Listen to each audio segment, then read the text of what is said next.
Bonjour, en se rencontrant aujourd'hui avec la dystocie dynamique.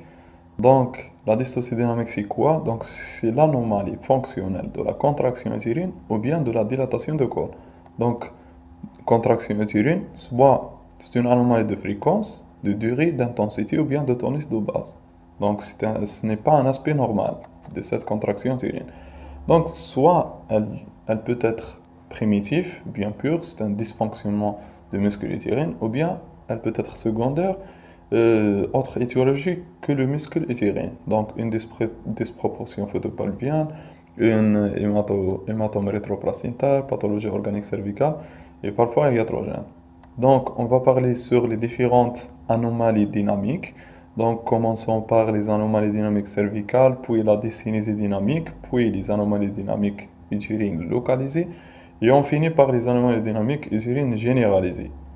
Donc, commençons par la droite. Donc, les anomalies dynamiques cervicales contiennent 7 titres. Donc, le premier, le faux travail, qui sont des contractions utérines régulières, douloureuses, mal supportées, mais sans modification cervicale.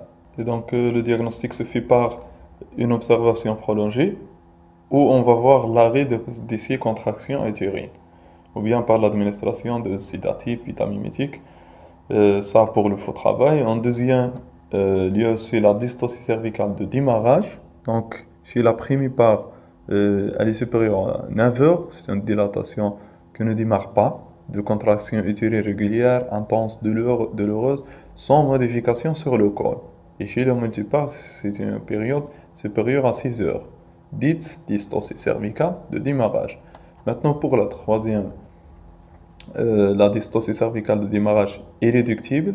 Et tout simplement, c'est une dystocie cervicale de démarrage, mais irréductible veut dire après l'administration de certains médicaments, il n'y a rien donné. Donc, il n'y a pas un résultat de dilatation ou bien de modification de col. Quatrième titre, donc la dilatation traînante, c'est une vitesse inférieure au travail optimal. Donc, faites attention à l'insuffisance de la contractilité. Donc, soit un problème de contractilité parfois. La dilatation stationnaire, c'est l'arrêt de la progression de la dilatation au-delà de 2 heures de temps. Donc on va voir une courbe horizontale sur le parthogramme ou bien le diagramme de Friedman. On a une courbe horizontale de dilatation, dite stationnaire. La dilatation stationnaire est réductible, l'arrêt aussi c'est la même définition, l'arrêt de progression de la dilatation, passer 2 heures de temps, mais avec un membrane rompu. Donc c'est ça la différence. La septième, le travail rapide. Donc c'est une dilatation plus effacement de col et l'expulsion fœtale qui se fait à moins d'une heure de travail. C'est un travail rapide.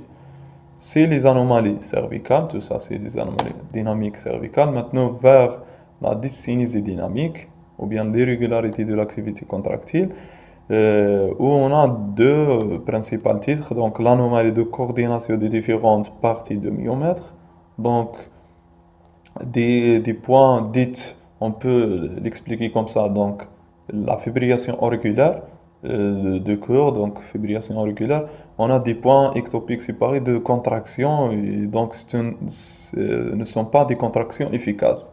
La même chose dans le myomètre, donc c'est des points ectopiques de myomètre qui se contractent, mais ne sont pas des contractions efficaces. L'anomalie de coordination des différentes parties de myomètre.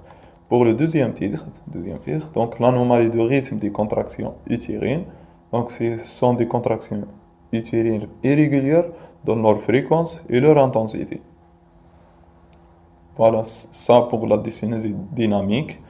Maintenant pour les anomalies dynamiques utérines localisées, où on a 4 titres. Donc l'anneau de Bendel-Formel lors du syndrome de pré-rupture utérine, où on va avoir l'utérus en forme de sablier. Donc à la palpation, on va percevoir ces différents plis ou bien de l'utérus. Donc ce sont des spasmes ou bien des contractions focales de l'utérus. Donc le deuxième titre, c'est le spasme cervical, dit syndrome de Shikiri. Donc c'est un spasme au niveau de col, donc de l'orifice interne, anciennement l'orifice interne de col. Donc c'est un spasme il est rare chez la primigeste, mais il y a un risque d'épuisement de la parturiente, où les contractions ne sont pas efficaces tant que la modification cervicale ne se déroule pas. Donc le traitement, c'est simplement par des antispasmodiques, plus ou moins dilatation manuelle, et analgésie péridurale parfois. Donc, troisième titre, l'anneau d'hypertonie lourd de l'enchantement placentaire. Donc, c'est un anneau hypertonique euh, où la délivrance tarde plus de 30 minutes. Donc, délivrance spontanée, le maximum. Donc, elle prend 30 minutes au maximum pour se dérouler. Maintenant, dans cette pathologie de l'anneau d'hypertonie, donc, il y aura pas une délivrance spontanée. Donc, on fait le diagnostic par l'absence de saillie de fond utérine en avant, parce que la saillie de fond utérine se fait après la délivrance. Donc, l'état général maternel, en général, bon, en cas que la placenta ne décolle pas. Mais en cas de décollement partiel de placenta, il y aura une altération de l'état général maternel. Et donc, le diagnostic peut se faire par les hémorragies extériorisées, où on va penser au décollement partiel. Le contrôle échographique est nécessaire pour savoir cette situation c'est quoi et pour agir vite et faire nos mesures. Et donc, la conduite sera une réanimation adéquate en cas d'hémorragie de la délivrance, en cas de décollement, une délivrance artificielle sous rachis anesthésie en absence d'hémorragie ou bien sous anesthésie générale, plus révision étirée. Donc, puis on met 5 à 2 unités de syntocénone en IVL, puis une perfusion en 500 cc de sérum glucosé, et puis un antibiotique prophylaxique systématique. Donc la conduite contient une réanimation en cas d'hémorragie, délivrance artificielle plus révision tirée, et de symptômes en perfusion en IVL, avec antibiotiques systématiques. Pour le dernier titre, dans les anomalies localisées, les urines localisées, donc l'anneau d'hypertonie lors de l'incarcération placentaire, ici, en comparaison avec le titre précédent, il y a un décollement de placenta, mais il n'y a pas la délivrance. Donc, il y a une hypertonie qui empêche le placenta à se, à se faire sortir. Et donc, le tableau sera d'hémorragie parce qu'il y a un décollement. Donc, même étiologie, même conduite, les étiologies les-mêmes. Donc, sont des étiologies de type musculaire, neurologique et neuropsychiatrique. La clinique sera des signes de choc hémorragique parce qu'il y a des hémorragies, soit extériorisées, soit internes. Internes en cas de placenta dirigée vers le haut et anciennement insérée en antérieur.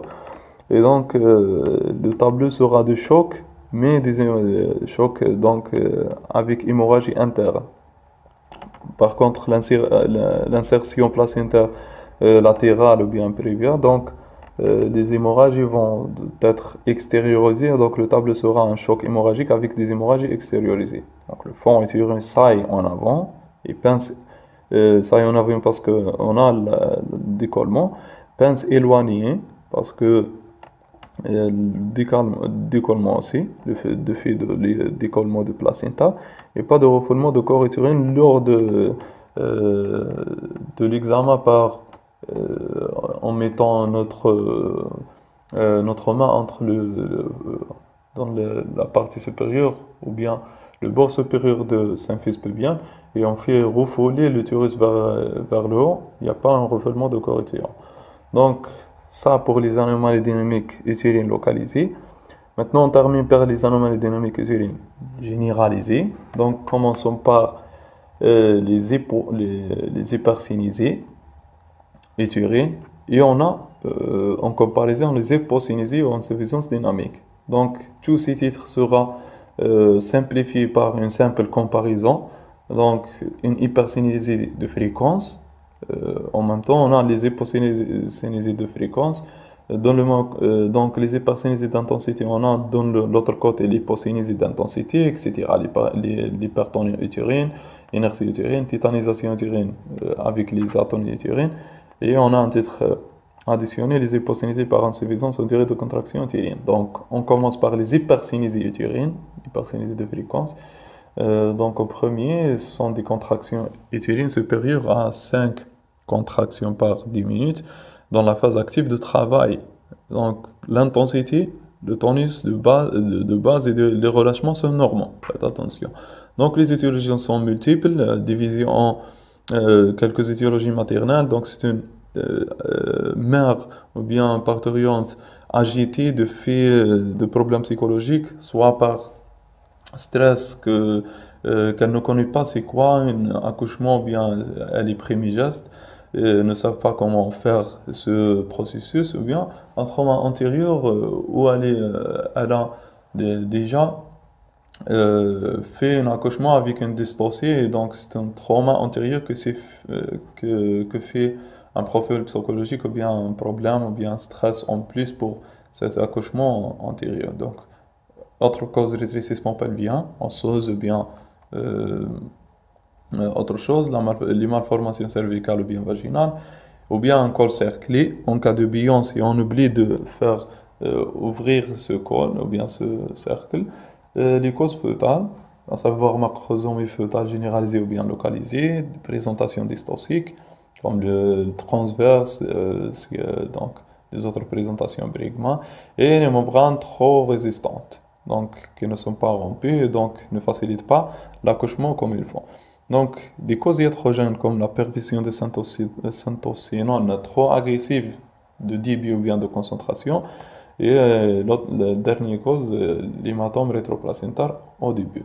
Donc, ça concernant les étiologies. Maintenant, pour la clinique, c'est une agitation maternelle de fait de stress, etc.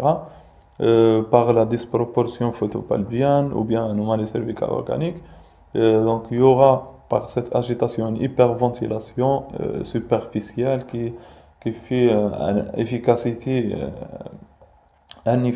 de ces ventilations, de ce mouvement ventilatoire. Donc, il y aura l'hypoxie et l'acidose qui vont causer la souffrance fœtale aiguë. Parfois, on a un relâchement très court aussi, après comme complication, et donc, ce sera aussi en cause de souffrance fœtale aiguë. Donc, tout ça est détecté par un enregistrement topographique où on va avoir la fréquence élevée, un tonus et une intensité normale. Donc, l'échographie obstétricale c'est le moyen pour détecter l'étiologie. Et enfin, la conduite sera à 3 volets, un traitement symptomatique en décubitus latéral gauche, plus une oxygénation adéquate, un traitement étiologique de la cause concernée par cette problème, et le traitement radical, c'est échec de traitement symptomatique et les traitements étiologiques, où on va faire l'extraction fœtale en urgence par voie haute. Donc ça pour les hypercinésies de fréquence. On passe vers la prévention de cette hypercinésie de fréquence, qui sera un soutien psychologique ou bien une explication parturiente ce déroulement, ce processus d'accouchement, de grossesse, etc. De savoir rechercher les disproportions photopelviennes en avant. Donc, on fait pas des contrôles lors de grossesse et contre-indication de cétocique on y aime avant l'expulsion fœtale. Donc, il faut la mettre après l'expulsion fœtale.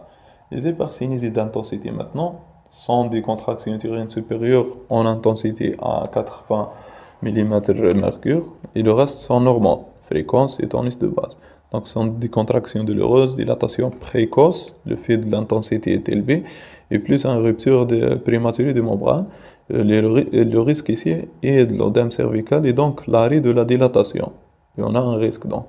Le diagnostic par l'enregistrement topographique et l'étiologie sera soit iatrogène, donc beaucoup de perfusion de syntocinon, disproportion phytopelvienne ou bien un décollement prématuré de placenta.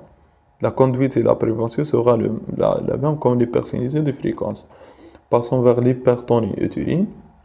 Donc, c'est une situation obstétricale à très haut risque materno-fœtal. avec un tonus de base élevé. C'est la résultante de deux anomalies, des deux premières anomalies, hypersénisée de fréquence et d'intensité, qui donnent l'hypertonie utérine. Et dans la clinique, on a de côté maternel une agitation, une palpation douloureuse, un travail court qui va donner une souffrance fœtale aiguë, etc. Et de côté fœtal, on a une souffrance fœtale aiguë, sévère, qui est constante, avec des anomalies cardiographiques parfois. Donc le pronostic de la mère, on aura le risque de rupture utérine ou bien des hémorragies de délivrance. Et pour le fœtus, on a le risque de la mort ainsi que de la détresse respiratoire. La conduite sera la position latérale de la mère gauche avec l'oxygénation adéquate et césarienne en urgence pour faire sauver ce fœtus avec une injection ou bien en IVD direct d'ocytocine après l'extraction fœtale bien sûr et puis perfusion en 24 heures d'ocytocine. Donc de côté de prévention, toujours on insiste sur la recherche de disproportions photopelviennes en premier avant l'arrivée de ce moment d'accouchement et on tombe sur ces problèmes. La prise en charge de tous ces drames vasculo-rénales, bien faites attention aux hématomes rétroplacentaires. Tout ça peut être évité par un partogramme. Donc, le partogramme va détecter toutes les anomalies de façon précoce afin de les éviter par la mise en œuvre de différentes mesures de prévention, des traitements, etc. Donc, la tétanisation utérine, comme dernière anomalie d'hypersénésie, donc l'hypertonie non corrigée sans relâchement. C'est la résultante d'une hypertonie non corrigée. On aura donc le risque de rupture utérine, mais aussi l'hémorragie de délivrance chez la mère et la mort chez le fœtus. Donc la conduite et les préventions, c'est les mêmes que les précédents. Maintenant, on passe rapidement sur les hypocynésies parce que c'est un fait de comparaison et il va être facile. Donc les hypocynésies de fréquence sont des contractions utérines inférieures à 3 contractions par 10 minutes. Donc les étiologies presque les mêmes psychologiques, donc primigeste ou bien dystocie antérieure, donc c'est un stress en plus. Une anémie ou bien hypoglycémie va causer la souffrance fœtale aiguë, ou bien on a un arrêt de travail par perfusion de Sento, ou bien une infection amniotique. Donc la clinique va être une dilatation ralentie, une fatigue, anxiété. Le diagnostic se fait par enregistrement topographique et notre conduite sera la perfusion de Sento et plus rupture artificielle de membrane en absence de disproportion photopelvienne. Donc la prévention sera d'éviter toutes ces étiologies. Donc psychologique, c'est de préparer la parturiente, l'anémie hypoglycémie, donc il faut déconseiller et éviter tout jeûne. Donc il faut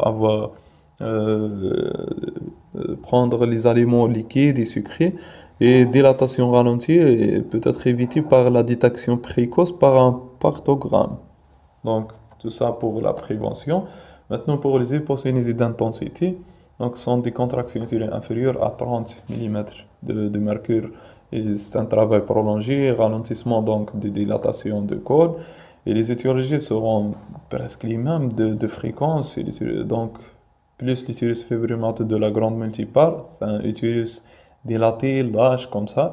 Et la clinique et la conduite sera la même comme la précédente. Maintenant pour les inerties utérines, qui est la somme des différentes anomalies, des deux premières anomalies. Et donc, il y aura un risque d'hémorragie de délivrance et les étiologies seront un travail long, bien un travail rapide, une distension utérine chez la multipare, une hypercynésie, une infection amniotique, etc. Donc la clinique sera des hémorragies utérines durant toutes les premières 24 heures après l'accouchement. Et faites attention, toujours il y a un risque de rupture utérine. Le pronostic dépend de cette clinique ou toute situation. On doit mettre nos mesures donc de traitement, mesures de réanimation et mise en condition. Faites attention au groupage. Une transfusion peut être obligatoire et un transfert au bloc opératoire si elle est nécessaire ou bien une disproportion est trop vite. Donc les mesures obstétricales, on fait une délivrance artificielle avec une révision utérine systématique, sans oublier de vérifier l'intégrité de parois utérines. Le traitement médical sera de symptômes en évial avec une perfusion de 500 cc en sérum glucosé toujours pour assurer la rétraction utérine. Donc ça aide à l'hémostase ou bien la colmatage des hémorragies. La prostaglandine peut être administrée en perfusion et plus ou moins en transfusion si elle est nécessaire. Les atonies éturées en quatrième lieu, donc les mêmes étiologies et le traitement sera une hystérectomie d'hémostase chirurgicale. En dernier lieu, les hypocysémies sénisées par insuffisance d'une durée de contraction utérine, donc contraction utérine inférieure à 40 secondes au moment de la phase active de travail. C'est tout ce qu'on a concernant les anomalies dynamiques, et donc c'est ça la dystocie dynamique. J'espère que c'était clair. Donc, petit mot pour finir avec les moyens d'exploration de la dynamique utérine. Donc, on peut utiliser la tocographie, qui est fréquemment utilisée, le partogramme, bien sûr, pour assurer la détection de toute anomalie de façon précoce pour mettre nos mesures, le diagramme de travail, ainsi de la courbe servimétrique et celle de progression de pôle focal. Et je vous remercie à la fin.